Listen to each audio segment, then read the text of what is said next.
Welcome back. You're watching NewsX. Well, we have accessed the first information report and initial complaint by the sanitation worker who has alleged the burial and disposal of hundreds of bodies, many of them victims of rape and sexual assault.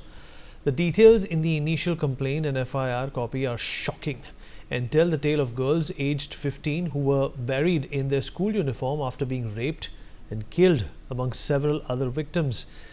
We will also be speaking with Advocate K.V. Dhananjay, who is a lawyer of the Supreme Court and who has the names of the perpetrators of the series of crimes which has been given to him by the complainant himself.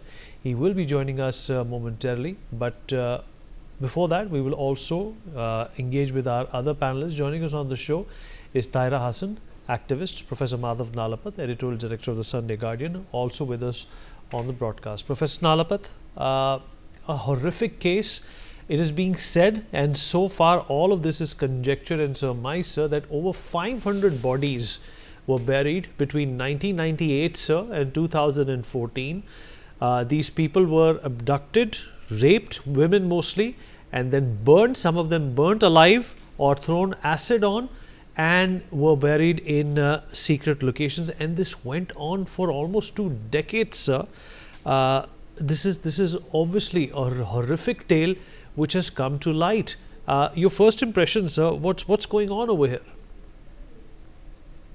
Look, Vinny, allow me to be a bit of a contrarian here and say that I know Karnataka very well. It's a wonderful state, absolutely wonderful people. There's no question about it. But the reality of the situation is that Dharmasthala, as far as I know, is a location where hundreds of people, as you said, they stay, and thousands of people visit every week. Now, people can come and go. As far as I know, it's not one of those places where once you come in, you can't get out. You can go in and out. You can communicate with others in your family. And we are talking about hundreds of people. Even if you're conservative and say 50 or 60, then don't these people have families? Won't the families get worried during this long period of time at the disappearance of their family member?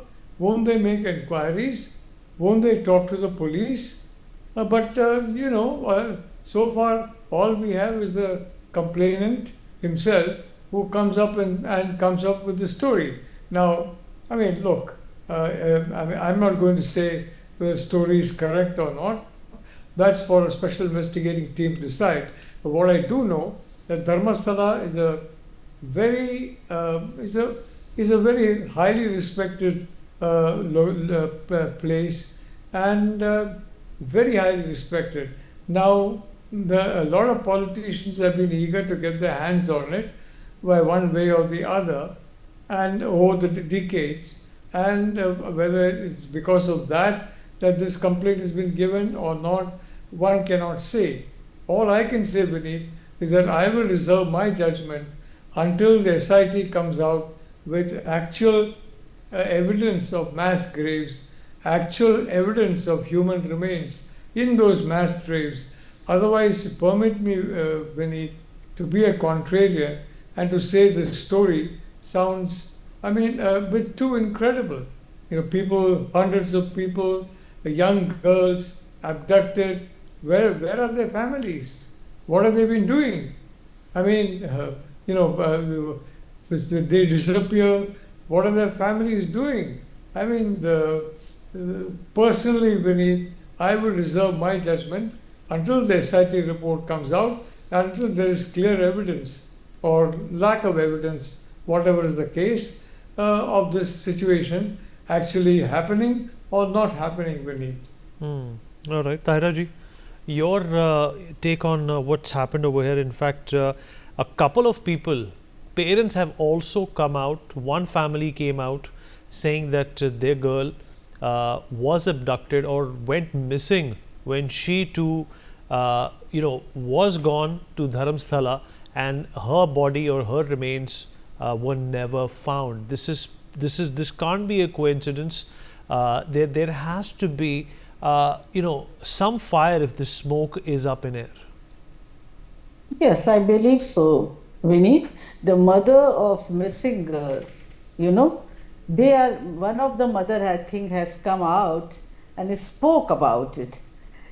So I think about her daughter, and she wants the remains of her daughter so she can perform her rituals, last ritual properly. My question is this: that 100 women, young girls or boys, they have been murdered and buried there, as the whistleblower has stated, and he had provided the confidential statement to Dharmasthala police also. My question is why the police did not take the prompt action? Why did not start the investigation? Who stopped them from starting the investigation? It may be a wrong story, maybe there is no truth into it, but the role of the police is also in the dock. Why they did not take the action immediately. And the lawyer of the whistleblower has given the memorandum to Chief Minister of Karnataka, Sitaramaiah ji, where he raised the very serious concern that about the role of police to leak the confidential statement. And this will derail the investigation. That is very important. So I think the investigation had to start much earlier after receiving the complaint. The police had to take the action, supposed to take the action. Why women's security is not a priority? I'm not saying it's going to be absolutely 100% true story, but why the investigation has not been started? Now it is under investigation. Now SIT has been formed. Now we all are waiting what will come out of this reports and investigations and all. But this whistleblower is saying his family is facing threats. So security must be provided. Why security has not been provided to him, his lawyer? Because this is how the witness get hostile. And again I will repeat, when whatever evidence will be produced in the court, honorable court will give the judgment only on those evidences. So it is a role of police also. I think Chief Minister of Karnataka must take very strong steps and find out and fix the accountability on the police officers who did not take the action. Why they were sitting? Who stopped them? Who are these criminals? If they have committed this crime, who are they? Why they had no fear of law? It's not anarchy. And the women's security is very important. And the thing is that how system allowed this to happen. This is a very serious concern. So I think it is under the investigation, but we can't give the clean sheet to entire police forces. If the confidential statement was provided by the whistleblower, as he has stated, he has wrote, so why the action has not been taken? Question is this. Reasonable answer we all want to know as a women rights activist, why they have not taken the action. They at least must have come out and find out that what is the truth into it. It is a cooked up story or there is some truth. Mrs. Sahai, your earlier impressions of what's happened here. This person, of course, fled in 2014 and came back because, of course, he said that the guilt was so palpable that he almost choked to death. He's dug up some bodies as well and taken pictures. He's produced his Aadhaar card and he's ready to cooperate with the police to let them know where the other bodies are as well. What do you make of this case, sir? Mrs. Hai? I can't hear you, sir. Yeah. No, I think I was muted. So at least the identity of the whistleblower is known, that he worked with Dharmasthala police administration or Dharmasthala temple administration is known, that he worked from 1995 to 2014 is known. So all these antecedents, I think it is well established, and police have not gone out of the way, or the government has not gone out of the way to basically challenge his regular antecedents. Now we come to the critical part of the story. If it were to happen, and if this has happened, to what level, what magnitude, that will come out later in the SIT. But if it has really happened, then why police did not come to know of it? Leave aside now, in 19 years, there would be certainly something happening in this play which was actually covered up, or it was basically an indifferent sort of attitude which would have been taken, and the police intelligence and the state intelligence has failed, nearly failed, if this were to be true. When it comes to the criminal case, now what all provides authenticity? I will go with Professor Nalpad. That is one of the most bizarre cases. That being said, what we cannot imagine would not have happened is not the story which I will go with. So what we cannot imagine also are things which have happened and which will keep happening till the time the world is there.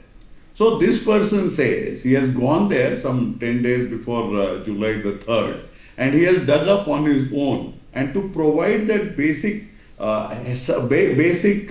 confidence to the police, he has sent pictures of skull and might be some other body part or some other bone, which he has given to the police. He also says that he is ready to accompany the police to all those locations where he has buried the body. He has given specific instances of a young schoolgirl and one or two other instances, and also an instance wherein I think his relative was also put to this sort of an experience where he finally decided enough and I will not stay here, and after 11 years and all that remorse story, we have reached where we are. Now the case is registered. A case of this nature, even slightest of molestation case, any case, the way police reacts, you think of a dowry death case, I think we would have charge sheeted the case in 15 days time. Correct. So that being the case, one thing which I am literally intrigued while in service and outside of service is who is deciding. One thing I would like to know in this country as to who is deciding, whether the SHO is deciding, or the police brass is deciding, or the Home Department deciding, or the Chief Minister is deciding. So that will remain shrouded in mystery for all times to come. So that is the major problem. If police were to decide, and they have decided and they have not acted from 3rd till the 19th or the 20th of this month, I think certainly it is very, very scary. And the man who was in charge of the investigation is just a sub-inspector. A sub-inspector broadly to understand the wherewithal of the whole thing, leave aside organizing the resources for it, it is next to impossible. So that is where we stand. So my first impression of this case is, where I get some amount of confidence, is there are lawyers who are basically providing the mentoring of this case.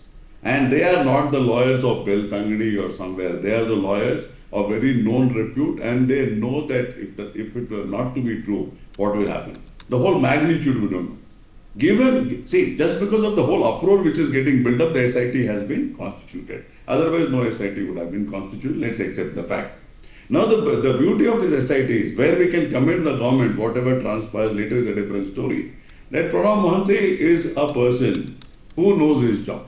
And he knows technology, he knows his job, so he will provide, I think, best of the leadership to this particular team. What the government has done, which is commendable, is it is not restricted to this whistleblower's case. The expanse of this particular SIT is very comprehensive investigation, not only to the current Dharmasthala case, but also all cases, including missing women and unexplained deaths reported over the last 2 decades. My main issue that we have the professional investigators in place, but the magnitude of this case, which is one of its kind I have not seen in my 32 years of police experience, is that it will need experts of a kind who will be the critical factor. And these experts are, you need a forensic pathologist, you need a forensic archaeologist, you need a DNA analyst, you need forensic archaeologist, you need forensic psychologist, and you also need cyber forensic expert. So these support systems needs to be provided because of the nature of allegations. And I think I was listening to Mr. Dhananjay also somewhere on the YouTube channel.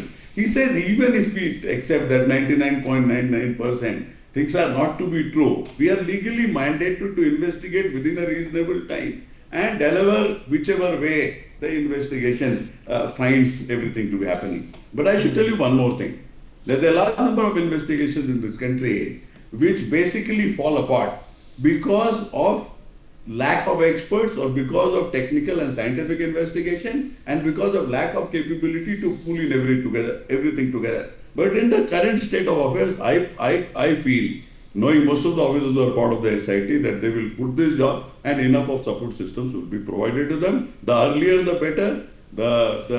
As the adage goes, the more it is delayed, more of the skeleton remains might miss out. We don't know. Most of these places are marshy areas. These are not straight, clear-cut burial grounds. So I leave rest of it to your understanding. All right, and Professor Nalapat, even when the Nithari serial murders happened in 2005, 2006, there was a lot of disbelief when all of that information came out. All of those bodies were exhumed as well. There was another case in 2012 of a girl called Sujanya who went missing and then later was found murdered and raped in the same area.